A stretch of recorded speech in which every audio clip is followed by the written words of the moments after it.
జై శ్రీమన్నారాయణ. వైకుంఠేతుపురేలోకి శ్రీయాస్తారం జగత్పతి అనే అంశం మీద ఇది కిచ్చన్నపల్లి మన తెలంగాణ లోపల ఉత్తర తిరుపతిగా ప్రసిద్ధిగాంచినటువంటి దేవాలయం. దీన్ని కిచ్చన్న అనేట ఆయన ప్రతిష్టాపించిండు కాబట్టి దీనికి ఊరి పేరు కిచ్చన్నపల్లి అనే గ్రామంగా పేరు పడ్డది. దీనిలో ఉత్తర తిరుపతిగా ప్రసిద్ధిగాంచిన లక్ష్మీ వెంకటేశ్వర స్వామి యొక్క వైకుంఠ ఏకాదశి రోజున అభిషేకములు మరియు పర్వదినంగా దీన్ని భావిస్తూ అనేక పూజలు నిర్వహిస్తూ ఇక్కడ మేము కార్యక్రమాలు నిర్వహిస్తాం. కాబట్టి భక్తులు కూడా అందరూ కూడా ఆదరణతో వచ్చి ఇక్కడ స్వామిని సేవించుకోవాలని ప్రార్థన. తిరుపతిలో జరిగే సేవలు బ్రహ్మోత్సవాలు మరియు తిరుపతిలో ఎట్లయితే జరుగుతాయో అట్లాంటి సేవలు కూడా ఇక్కడ జరుగుతాయి.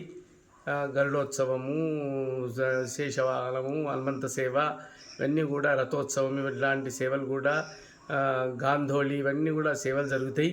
తిరుపతిలో ఏ విధంగా అయితే సేవలు జరుగుతాయో ఇక్కడ కూడా అన్ని సేవలు జరుగుతాయి. స్వామివారి కైంకర్యం కూడా మంచిగా జరుగుతుంది.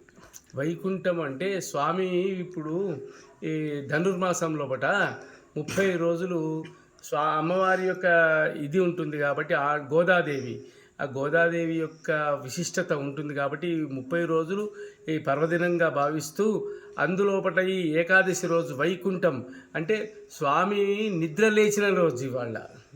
కాబట్టి ఆ స్వామిని సేవించాలనే ఇదితోటి మనం కూడా ఈ కార్యక్రమాలు జరుపు.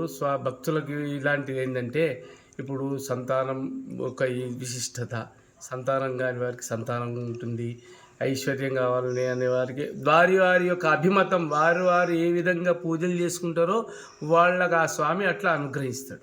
ఈ రోజు ఆయన సేవ మేల్కొన్న రోజు కాబట్టి ఆ స్వామి ఎంతో ఇదిగా ఉంటాడు.